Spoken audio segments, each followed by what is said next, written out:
J'achète-tu de l'assurance vie permanente ou temporaire? Qu'est-ce qui est le mieux? Ça va dépendre de votre besoin. Si c'est un besoin qui est court terme, c'est du temporaire, ça vous prend, c'est pas du permanent. Le permanent, c'est un objectif long terme de passation de patrimoine ou de vouloir payer les impôts. C'est vraiment pas pour tout le monde.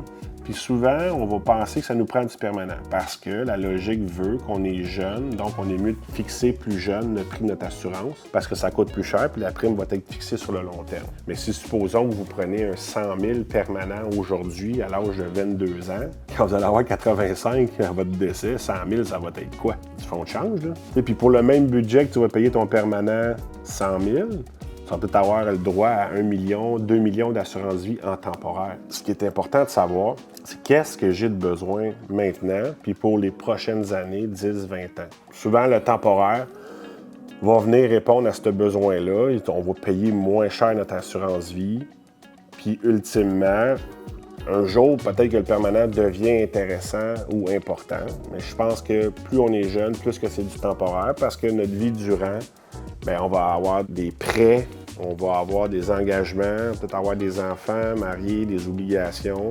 Qu'on est mieux d'avoir plus d'assurance si jamais qu'on décède que moins. Trop souvent, on va mettre l'accent sur le permanent parce que le prix va commencer à monter plus tard. Je ne dis pas de pas en avoir. C'est super important, puis il y a des belles stratégies à faire avec le permanent.